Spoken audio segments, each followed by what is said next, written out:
साथीहरु नमस्कार, स्वागत गर्छु यहाँलाई आजको यस नयाँ भिडियोमा। आज हामी फोटोशप सिकाइको फिल्टर मेनुको पार्ट 2 मा रहेका छौं हैन। आज हामी फिल्टर मेनुसँग सम्बन्धित पार्ट 2 मा छौं र यस भिडियोमा हामी धेरै कुराहरु कभरेज गर्ने छौं र हामीले यो भन्दा अगाडिको भिडियोमा पनि फिल्टर मेनुको पार्ट 1 मा चाहिँ हामीले यहाँनिरबाट एक्सट्र्याक्ट, लिक्विफाई र प्याटर्न, त्यसपछि आर्टिस्टसँग सम्बन्धित यी धेरैवटा टुल्सको विषयमा छलफल गरिसक्यौं। यदि हेर्नु भएको छैन भने त्यो भिडियो पनि हेर्नु होला भन्दै हामी आजबाट ब्लर मेनुबाट फेरि कन्टिन्यू रूपमा हामी भिडियोलाई अगाडि बढाउने छौं र बाँकी अन्य थुप्रै मेनुहरुको बारेमा पनि हाम्रो भिडियो बाँकी रहने छन्। ती भिडियोहरु पनि हामी क्रमशः रूपमा लिएर आउँदै छौं। आजको भिडियोमा हामी फिल्टर मेनुको पार्ट 2 को भिडियोमा छौं र ढिलो नगरिकन हामी भिडियोलाई सुरुवात गर्छौं। मसँग यहाँ एउटा फोटो छ है। यहाँनिरबाट ब्लरको अब आज हामी ब्लरबाट सुरुवात गर्दै छौं। हामीले फोटोशपमा कुनै पनि फोटोहरुलाई ब्लर गर्नु पर्यो भने हाम्रो फिल्टरमा चाहिँ यहाँ ब्लर भन्ने अप्सन देख्न सक्नुहुन्छ। विभिन्न टाइप्सको ब्लरहरु हुन्छन्। ती मध्ये हामीलाई आवश्यक पर्ने टाइप्सको हामीले ब्लर गर्न सक्छौं। म चाहिँ तपाईहरुलाई कुन अप्सनले, कुन टुल्सले कसरी काम गर्छ भन्ने विषयमा, सबै टुल्सको विषयमा चाहिँ तपाईलाई जानकारी दिने प्रयास गर्ने छु। जस्ट म ब्लरमा क्लिक गरे भने तपाईले यहाँनिरबाट देख्न सक्नुहुन्छ मेरो यो फोटो नर्मली हल्का से हल्का ब्लर भएको छ है। तपाईले देख्न सक्नुहुन्छ त्यहाँनिरबाट। अझै तपाई यदि अझै ब्लर चाहनुहुन्छ भने यहाँ ब्लर मोर भन्ने अप्सन छ। तपाईले यहाँ देख्न सक्नुहुन्छ ब्लर मोर भन्ने अप्सन। यसमा मैले क्लिक गर्दै भने मेरो यो फोटो अझै हल्का से हल्का ब्लर हुन्छ।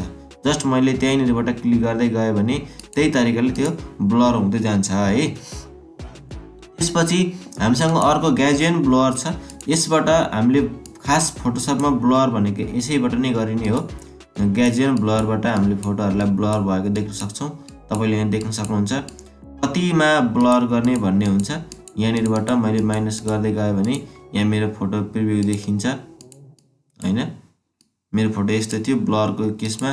कति साइजमा चाहिँ हामीले ब्लर राख्ने हो त? यहाँबाट यो रिड्युसलाई बढाएर घटाएर आवश्यकता अनुसार ब्लर गर्न सक्छौं। अब कतिपय साथीहरुलाई लाग्छ कि यो फुल, अब मलाई जस्तो मानौ ब्याकग्राउन्ड मात्रै ब्लर गर्नु छ, मलाई यो जस्तो फुल चाहिँ फोटो ब्लर गर्नु छैन। त्यसको लागि हामीले ब्याकग्राउन्ड जति पहिला सिलेक्सन बनाउनु पर्छ। जुन टुल्सको माध्यमबाट भए पनि हामीले पहिला सिलेक्सन बनाइसकेपछि मात्र हामीले फिल्टरमा गएर ब्लरमा गएर ग्याजियन ब्लरबाट गर्न सक्छौं है। मोसन ब्लर छ अर्को। मोसन ब्लरबाट मैले पनि धेरै थरीका हामीले कामहरु गर्न सक्छौं। विभिन्न टाइप्सका कामहरु विभिन्न तरिकाले ब्लर हुने हुन्छ।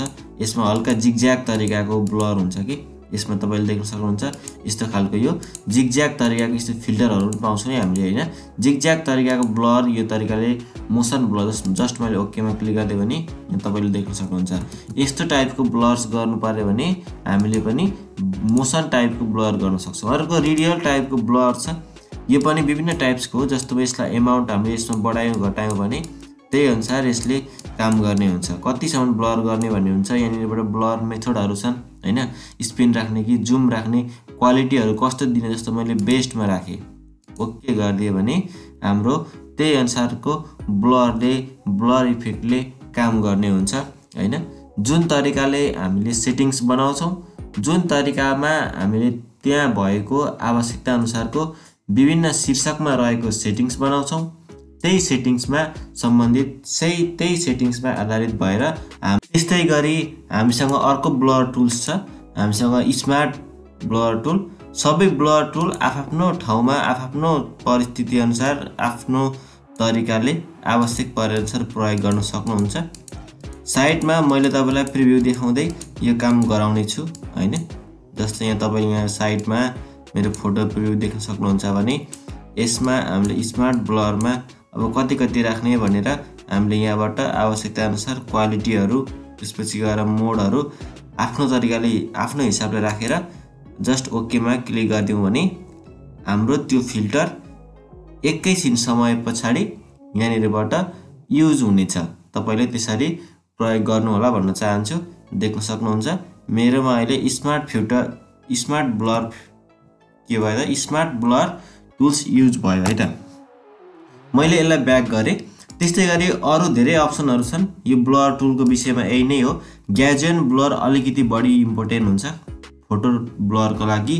त्यसपछि गएर विभिन्न हाम्रो अब्जेक्ट्सहरू ब्लर गर्नको लागि भने बाँकी ब्लरहरू पनि आफ्नो ठाउँमा सबै इम्पोर्टेन्ट नै छ है त। ब्रस स्टक्स छ, यसमा पनि धेरै थरीको तपाईले यहाँनिरबाट ब्रसका स्टक्सहरू देख्न सक्नुहुन्छ। जस्तो म फर्स्टमा क्लिक गर्छु, त्यसपछि गएर यसमा तपाईले यहाँ विभिन्न टाइपका सेटिङ्स है। मैले तपाईलाई यो देखाइराख्नु भन्दा सबै कुरा गराउनु भन्दा पनि मैले तपाईलाई यस्तो हुन्छ भनेर मात्रै भनिदिने हो, यहाँबाट गर्नु होला मात्रै भनेर भनिदिनु नै बेस्ट हुन्छ। किन भन्दा मैले देखाइराख्दाखेरि पनि त्यस्तो धेरै बेनिफिट केही हुने होइन। तपाईले नै प्र्याक्टिस नगरिकन यो तपाईले मजाले बुझ्नुहुन्न। यहाँ विभिन्न धेरै अप्सनहरू छन्। यी अप्सनहरूलाई, यी अप्सनका सेटिङ्सहरू यहाँ तपाईले प्रिभ्यू देख्न सक्नुहुन्छ। सेटिङ्सहरूलाई बढाएर घटाएर आफ्नो आवश्यकता अनुसार हामीले मजाले काम गर्न सक्छौं हैन। तपाईले यहाँ देख्न सक्नुहुन्छ मेरो फोटो कस्तो पर्फेक्टली बनेको छ। जस्ट मैले ओके मा क्लिक गरिदिए भने यसले यहाँ तल यहाँ फिल्टरिङ हुन केही समय लिनेछ। तपाईको ल्यापटपको स्पिड गति अनुसार अथवा सबै कुराहरू मिलेको छ भने अथवा त्यसले केही न केही समय लिएर एकछिन समय तपाईले वेट गराइसकेपछि तपाईको फाइनल फोटो, फाइनल रिजल्ट्स भनेर चाहिँ यहाँनिरबाट प्रिभ्यूमा सो गरिदिनेछ। जुन तपाईको फोटो छ त्यसमा चाहिँ त्यो फिल्टर रिफ्लेश भएर आएर तपाईको फोटो चाहिँ फाइनल रूपमा देखाउनेछ। साथीहरू कस्तो लाग्दैछ भिडियो मन पर्दैछ भने लाइक गर्दै गर्नु होला, साथीहरूलाई पनि शेयर गर्दै गर्नु होला र के कस्तो लागिरहेको छ कमेन्ट्स गर्नु होला। यहाँ तपाईले देख्न सक्नुहुन्छ फाइनली मेरो फोटो मैले त्यो खालको इफेक्ट युज गर्दा एडिट भएर यस्तो तरिकाबाट आएको छ, तपाईले देख्न सक्नुहुनेछ। यस्तै गरी तपाईले आफैले विभिन्न तरिकाबाट प्र्याक्टिस गर्नुभयो भने नै बेस्ट हुनेछ साथीहरू। मैले तपाईलाई यो वेस्ट गराएर सबै प्र्याक्टिस गरेर देखाउनु भन्दा पनि तपाईले आफैले सबै कुराहरू प्र्याक्टिस गर्नुभयो भने तपाईले नै बेटर हुनेछ। जस्तो म तपाईलाई अब एउटा लास्ट यो अर्को देखाउँछु, जस्तो जुन पनि देखाउन सक्छु मैले। जस्तो डार्क स्टक्स रहेछ। डार्क स्टक्सबाट के काम हुँदो रहेछ, कुन टुल्सबाट के काम हुँदो रहेछ, यहाँबाट हामीले सबै कुरा गरेर हेर्न सक्छौं।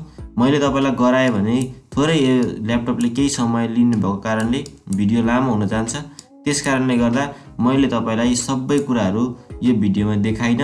तपाईले प्रयोग गर्नु होला, कुन टुल्सले कसरी काम गर्छ भन्ने कुराहरू आफूले हेर्नु होला। केही बुझ्नु भएन भने कमेन्ट गर्नु होला। मेरो WhatsApp नम्बर पनि छ 9827763809। यसमा पनि मलाई सम्पर्क गर्न पनि सक्नुहुनेछ हैन। तपाईले आवश्यक परेको खण्डमा जतिखेर पनि तपाईले कन्ट्याक्ट गर्नु होला। म आफ्नो टाइमले आफ्नो समयले भ्याएसम्म तपाईहरुको सकेसम्म चाँडो रेस्पोन्स गर्ने प्रयास गर्नेछु। त्यस्तै गरी अर्को अप्सनमा जाउँ हामी। यो ब्रस स्टक त्यही हो है साथीहरु। तपाईहरुले सबै आफ्नो तरिकाले आफुलाई युज हुने खालको फिल्टरहरु सबै फिल्टर नै हो। किन भन्दा हामी फिल्टर मेनुमै छौं। जति पनि अप्सन छन् हामीले फोटोमा फिल्टर लगाएको जस्तै यो फोटोशपमा पनि फिल्टरै लगाउने हो। त्यसमा अब आर्टिस्टमा छुट्टै अप्सन, ब्लरमा छुट्टै अप्सन, ब्रस स्टकमा छुट्टै अप्सन गरि राखिदिएको मात्रै छ। डिस्टोर्टमा छ विभिन्न धेरै अप्सनहरु। जस्तै यसमा चाहिँ ग्लोहरुको कुरा हैन, रिपिलहरुको, पिन्सको कुरा, ग्लासको कुराहरु युज गर्न मिल्ने रहेछ यसमा।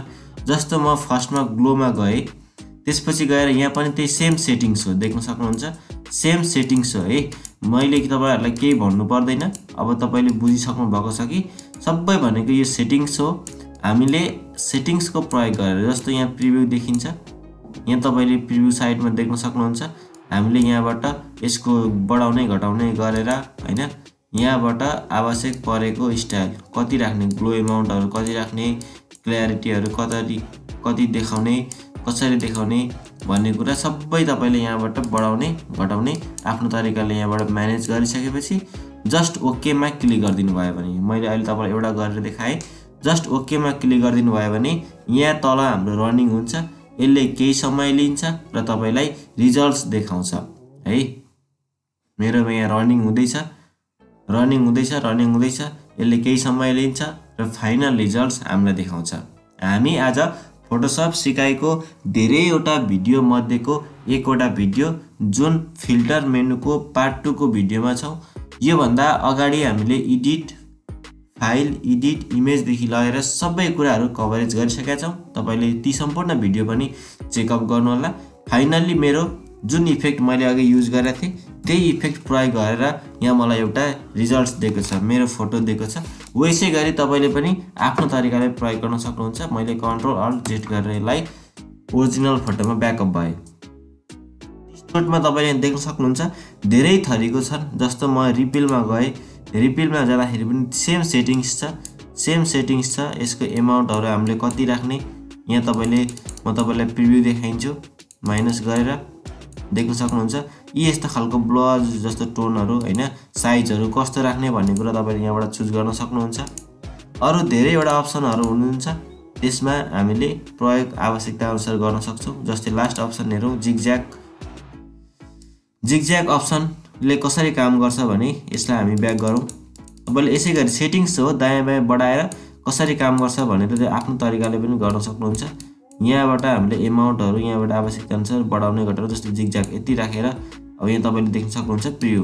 यही हुने मेरो प्रिभ्यू। यहाँ तपाईँले देख्न सक्नुहुन्छ मेरो फोटो। यदि तपाईँ आफ्नो खालको फोटो यस्तो तरिकाले जिगज्याग इफेक्टहरू दिन चाहनुहुन्छ यहाँ तपाईँले